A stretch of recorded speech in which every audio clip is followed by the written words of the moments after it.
Hey guys, welcome back to another video. Today is probably the video I've been looking forward to filming the most in such a long time, because if you've been watching me regularly, you'll know I've been dealing with pretty intense gut health symptoms for the last couple of years. So firstly, I want to premise this video by saying I am not 100% healed. I don't feel like my former self, before all my gut health symptoms started, but I have seen the most dramatic improvement over the last sort of 4, maybe even 6 weeks now, and I really wanted to share what has been helping, because I think this particular thing has been so overlooked, especially by me. There are constant building works going on around my road at the moment, so it's probably annoying me more than it's going to annoy you, but I apologise if you can hear that.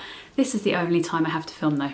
So a very quick recap in case you are new around here. A couple of years ago, I started having overnight really chronic acid reflux, and I tried lots of things, including going to my GP and being put on different PPI medications, which is a term for medication that stops the acid production in your stomach. I've also then gone and had endoscopies, cameras down my throat. I've had pH monitoring tests, other things down my throat, all kinds of things in the very traditional route of medications. And I've also tried so many different holistic approaches, from diets to working with naturopathic nutritionists, homeopathy. I have tried all different, a number of things. Believe me, I've really kind of had this as a project, I guess. And on top of my symptoms of acid reflux, I've also had really intense bloating and pain, which was diagnosed as small intestinal bacteria overgrowth, SIBO, I believe it's called. And so a lot of this has been kind of targeted around trying these different things to help both symptoms, which I do believe are very much connected. Definitely speaking to things like a dietitian as well, put me on things like the low FODMAP diet, and all these things may have helped a tiny bit, but I really didn't get to a place where I was happy and feeling comfortable in my own body again. I also want to do a very quick shout out to Mallory, my naturopathic nutritionist. I know I've had a few messages on Instagram from you guys saying that you're also working with her, or that you've subscribed to her course, which is something she has available. It costs a little bit of money, but it's so worth it. I learned so much, and some of the supplements and things that she's given me specifically have really helped.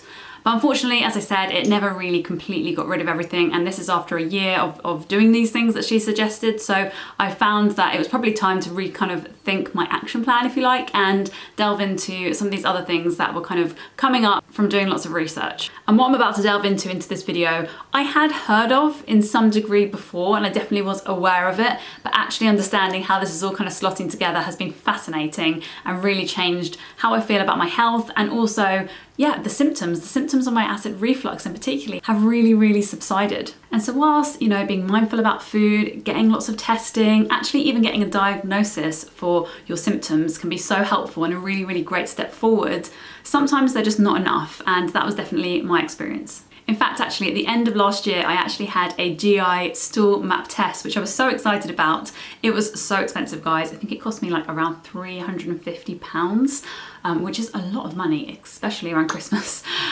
So I decided to do that because I was really desperate, and these symptoms had been going on for a couple of years. And getting those results back definitely was very validating. It's really nice to see down on paper, scientifically, that the symptoms that you're claiming actually are in fact really going on, and that it really is like a chemical or a structural reason for your pain, I guess. But on the other hand, sometimes these diagnoses, like these names that we give particular symptoms or groups of symptoms, can kind of, I guess, make us live within that kind of diagnosis. So we kind of act out almost and expect things from how we're feeling based on what doctors have told us.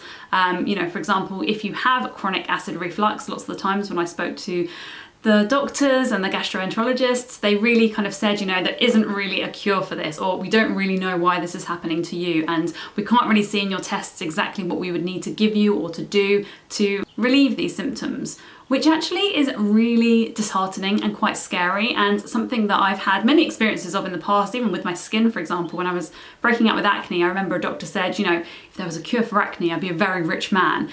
And that really stayed with me, because I was thinking, oh wow, does this mean it's hopeless? What am I gonna have to do to actually clear my skin, because I can't live like this forever? And the same thing I felt very deeply when doctors would say they didn't know what to do. So the area that really does get overlooked, and something I've been working on a lot over the last 6 weeks, has been emotions. Hear me out, because I know, first of all, this is gonna sound maybe a little bit woo-woo, and the first time I heard this, and I've heard this on many occasions, it's not very tangible. So it's just like, oh yeah, I get it, stress causes things and how we feel causes things, but like, what do I do about that? Because let's be honest, the last year has certainly been stressful for, I'd say, the majority of the world, and there is no escaping that. But the simple fact is, the thoughts that we think all day create certain feelings, which therefore create emotions. And our emotions have a profound effect on our body. And when we are feeling things like feeling overwhelmed, under pressure, especially fear, this creates so much tension in our bodies, and tension is definitely what can create things like acid reflux, small intestinal bacteria overgrowth, IBS. All of these things, along with like a whole host of other things in our bodies, tension can definitely create that. It's kind of a vicious cycle actually, because I think I felt stressed before this all began, but certainly having to deal with this has been even more stressful. So it kind of feels like a self-fulfilling prophecy in some weird way. Maybe you can relate. Please leave me a comment if this has also been your experience. It really is no surprise that the types of people that experience things like chronic acid reflux and these gut health issues tend to be people who are quite type A. And I've only learned this through a very, very short call, but in fact a very informative call I had with a coach who actually teaches around the concept of mind-body. So, you know, how your emotions and how your feelings actually manifest in your body. A really great example I actually heard on one of her podcasts. Her name is Betsy Jensen, and I will leave all of her details down below because she was super helpful talking to me about this subject. And the concept of mind-body connection can feel a little bit like woo-woo, like not particularly like tangible, but the simple fact is it's true. You know, if you are embarrassed, you might blush. If you're nervous, your hands might sweat. All kinds of things, you know, our thoughts, you know, how we're feeling can then actually, you know, present themselves as real physical things. And so if you've been going through gut health issues or actually any chronic pain, and that's something I've really learned, is a lot of chronic pain is associated with our emotions. So it's a really good practice to actually think back to the time when these symptoms began and actually think what was going on for you emotionally at that point. And maybe that's continued to go on for you, I don't know, but it's really, really important to look at this, particularly when it comes to gut health, as not just what supplements are we taking, what medication are we taking, how are we tweaking our diet. All of these things are great and very helpful, but there's a really big missing piece here, which I think is so important and so overlooked, and that is our emotions, how we're feeling, and what are we going to do about those. So now you might be thinking, like, what have I done about this? Because ultimately, you know, it's all very well and good saying, okay, cool, emotions, they create these things, but sometimes we can't help how we feel, right? That was definitely my feelings anyway when I first thought about this, because I'd heard that stress can cause these problems and, you know, can cause a lot of things, even when it comes to acne. So I was a bit like, oh God, here we go, something I'm not going to be able to really work with here. Am I just going to be doomed forever? But actually, the first real step in actually taking control, I guess, of your emotions and understanding how they affect your body is actually just this awareness. Really believing this to be true and really understanding how this works in the body is by far the best first step. And so over the last month and weeks, I've been looking at something called TMS syndrome, which definitely explains a lot of the things that I've been feeling and experiencing. So there's a guy called Dan who has a channel on YouTube called Pain Free You, and he actually describes TMS or abbreviates it to too much stress, which I think is very, very fitting. The correct name is actually tension myositis syndrome, which was actually discovered by a doctor called Dr. Sano, I believe many moons back, probably in the 80s, I believe. I might have got that wrong. But this is actually a very, very common thing. And actually looking into how this all works and the real kind of science, like this is a real doctor who has discovered this, how that science and how that understanding of how our mind works really has such a profound effect on our symptoms and our body, particularly when it comes to pain. I'm gonna leave a ton of resources down in the description box, things like the wiki page, and again, the channels that I've discussed, including Dan's Pain Free You channel and also Betsy Johnson's podcast, because that has just been unbelievably helpful in helping me understand why I'm experiencing what I'm experiencing. I'm certainly not an expert on this, so like I said, please check out those resources. And if you have any questions, please leave them in the comments about my experience with this, because just understanding this has really, really helped. And something that I'm really discovering is that the key emotion behind, you know, the acid reflux and the tense feeling essentially and the anxiety has been fear. You know, that fear of feeling like it will never go away really has a lot of impact on our actual symptoms. So if you're somebody who's also going through a chronic health condition and you don't know if you're ever going to get better, that fear around it ultimately is the driving force behind the pain, behind the chronic condition, because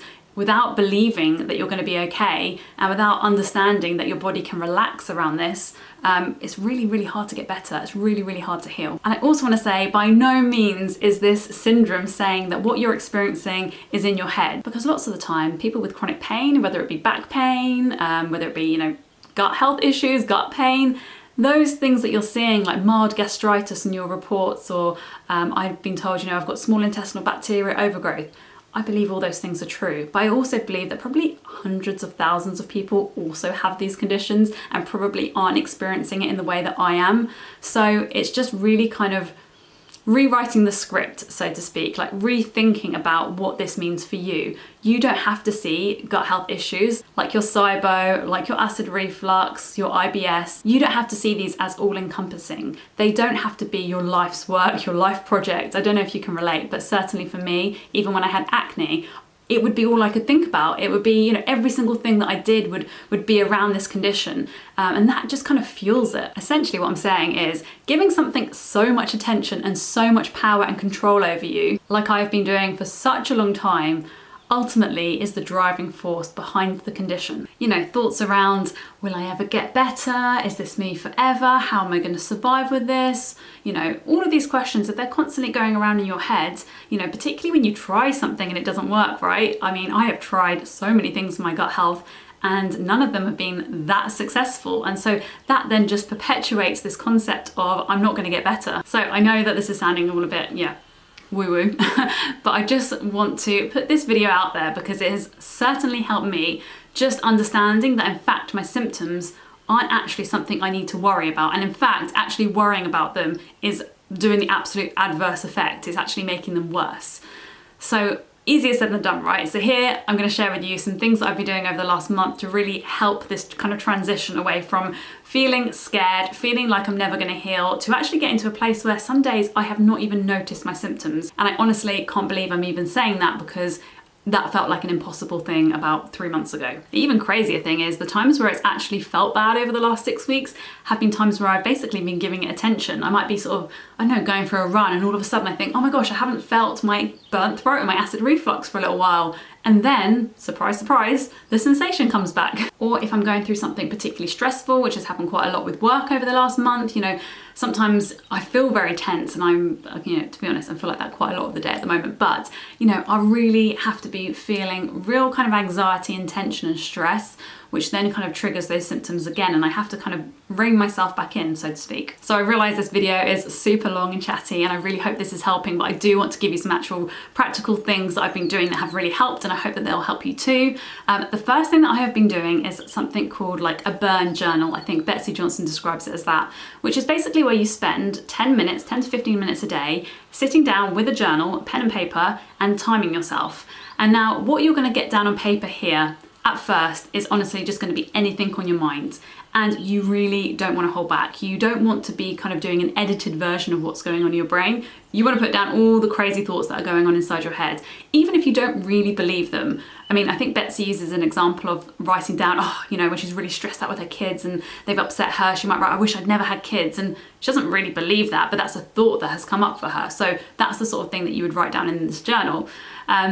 And straight after you finished, you're going to sit there, you're going to take a quiet moment, rebalance, maybe do like a 1-2 minute meditation to calm yourself. And then you're going to rip this up. You're going to burn it, you're going to rip it up, you're going to destroy it. And it really doesn't need to exist in the world anymore. It is just a place where you can brain dump. And I did this solidly for about 3 weeks every single day. And you want to kind of pick subjects which, those subjects that you don't even want to think about, because sometimes they either feel too painful or they feel just too much, really. And those sort of things that you're not allowing yourself to think are the things that you really need to get down there. And that was the first step for me. It really was kind of, making sense of how I was feeling about certain situations. The next thing that I've been doing is really thinking about the things that I don't want to be doing in my life and why I don't want to be doing them. Because lots of the time we sort of say, oh God, I really don't want to do that. I don't want to do this. I don't want to do that. When it comes to kind of work, obligations, responsibilities. But it's actually kind of repackaging those things and thinking, by doing this, what am I getting out of it? I'll give you an example for me. A lot of the time, I'll be honest, creating content on Instagram, I just sometimes don't enjoy it anymore. Sometimes I feel with Instagram, it just feels too overwhelming and I don't necessarily enjoy it all the time, and I don't get to, you know, communicate and spend time chatting to people that I actually set out to do when I first started my account, if that makes sense. So yeah, I had this kind of feeling around Instagram content where I wasn't enjoying it anymore, and I had to really sit down and say, what is it that I want to get out of doing this? Like, if it is communication, then make sure that the hour that you were spending creating a specific post, you're actually spending in your DMs talking to people about things that you're interested in and you want to communicate about and support each other on. And it's just repackaging things that you feel like you don't want to do and asking yourself, why do I not want to do them? And rethinking your kind of strategy with that, I guess. The next thing that I've been doing is actually writing a list of things that bring me joy. And I make sure I do at least 5 of them every single day. And that might sound like a lot to ask, and particularly if you think that you don't have time, you're not going to make time for these things. But it is essential, and I literally mean essential, that you make time to do things that you enjoy. I don't know about you, but I spent a lot of my life doing things that I believe are chores, whether that's just my day job, whether that's making dinner, whether that's doing laundry, clearing up, food shopping lists. Even making content on here, even making content on Instagram, to some degree I put them on a to-do list, which I consider, you know, obligations, chores, things I have to do that I don't always package in my mind as things that bring me joy, even though to some degree that they do. You know, I really enjoy the community aspect of social media, I really enjoy eating my dinner, I really enjoy, you know, getting paid for my day job, but ultimately the things that we have to do to get to there, sometimes I package in my mind as saying they're things I don't like. So I decided to write this list of little things, just little things that spark me joy, whether that be my morning coffee or whether that be reading before I go to bed, having a bath, you know, anything that you can think of that actually just makes you feel good in the moment, write that down, and each day pick out 5 of those things and absolutely make sure you do them. And that has absolutely been helping me so much. But the most important thing that I have been doing is actually just accepting the feeling. So for example, if I start to feel my throat feeling burnt, I just sit with it. I don't go, oh my God, it's getting worse, what's happening? You know, I just say, okay, this is TMS. This is not something that is there for any reason. It is purely my body's reaction to tension and stress and thoughts. It is not real. It's not going to cause me any long-term harm. And reminding myself of that every single time this comes up has really made it far less common and far less intense. And I would not have believed that this is true until I've actually experienced it for myself, but this is absolutely happening. And just remind yourself that it's okay, like things are okay. You are not broken. This is fixable. Like you don't even need to be fixed. You just need to remind yourself that it's going to be okay. Like if tests have come back and told you there's nothing critically wrong with you, if the doctors have clearly said, you know, you're not dying, you know, if treatment's not working and you're worried that nothing's ever going to heal you, just don't panic. Like have that moment to just take a deep breath, sit with it for a second, let it come up, but then also know there's other things you can get on with. You know, you've survived how many days already with this, you will survive all the ones that are to come. So yeah, just please don't panic. Please know that this is going to be okay. And definitely leave me a comment if any of this resonates with you. I would love to connect with you and chat about this. As you can see by the length of this video, I could talk about this all day. I will leave a link on screen now talking about my gut health journey in case you want to see kind of all the things that I've done up until this point. I will leave that box on screen right now. So definitely go and check that out if this, as I said, resonates with you, if you can kind of see your story in mine. And I'm sending you all the love and support and healing vibes. Thanks so much for watching, guys, and I will see you in my next one. Bye.